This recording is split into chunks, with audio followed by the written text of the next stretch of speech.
ಶುಕ್ರವಾರ ಮುಂಜಾನೆ petrol diesel ಬೆಲೆ ತಲಾ ₹3 ಮತ್ತು ಸಿಎನ್ಜಿ ಬೆಲೆ ₹2 ಹೆಚ್ಚಳದ ಬಳಿಕ ಪ್ರಧಾನಿ ವಿರುದ್ಧ ವಾಗ್ದಾಳಿ ನಡೆಸಿರುವ ಕಾಂಗ್ರೆಸ್ ಸೇರಿ ಪ್ರತಿಪಕ್ಷಗಳು ಚುನಾವಣೆ ಮುಗಿದ ಕೂಡಲೇ ಕೇಂದ್ರ ಸರ್ಕಾರ ಸಾಮಾನ್ಯ ಜನರ ಮೇಲೆ ಹೊರೆ ಹಾಕುತ್ತಿದೆ ಎಂದು ಆಕ್ರೋಶ ವ್ಯಕ್ತಪಡಿಸಿದೆ.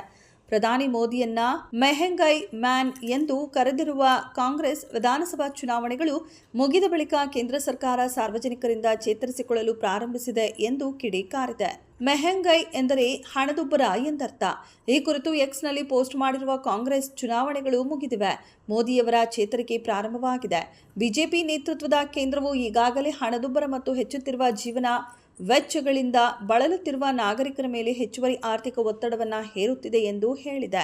ಎಸ್ಪಿ ಮುಖ್ಯಸ್ಥ ಅಖಿಲೇಶ್ ಯಾದವ್ ಸಹ ನೀವು ಮುಂದುವರಿಯಲು ಬಯಸಿದರೆ ಸೈಕಲ್ ಒಂದೇ ಆಯ್ಕೆ ಎಂದು ಹೇಳಲು ವ್ಯಂಗ್ಯಾತ್ಮಕ ಪೋಸ್ಟ್ ಹಂಚಿಕೊಂಡಿದ್ದು, ಸೈಕಲ್ ಸವಾರಿ ಮಾಡುವ ವ್ಯಂಗ್ಯ ಚಿತ್ರವನ್ನ ಹಂಚಿಕೊಂಡಿದ್ದಾರೆ. ಜೊತೆಗೆ ನಾವು ಈಗಾಗಲೇ ಸೈಕಲ್ನಲ್ಲಿ ಪ್ರಯಾಣಿಸುವುದನ್ನು ಮುಂದುವರಿಸುತ್ತೇವೆ ಎಂದು ಹೇಳಿದ್ದೆವು ಎಂದು ಶೀರ್ಷಿಕೆ ನೀಡಿದ್ದಾರೆ. ಇಂದು ಮುಂಜಾನೆ ತೈಲ ಕಂಪನಿಗಳು ತೈಲ ಬೆಲೆಯನ್ನ ಪರಿಷ್ಕರಣೆ ಮಾಡಿದ್ದು, ಪರಿಷ್ಕರಣೆಯ ಬಳಿಕ ದೆಹಲಿಯಲ್ಲಿ ಪೆಟ್ರೋಲ್ ಬೆಲೆ ಲೀಟರ್ಗೆ $94.77 ಇಂದ $97.77 ಏರಿಕೆಯಾಗಿದೆ.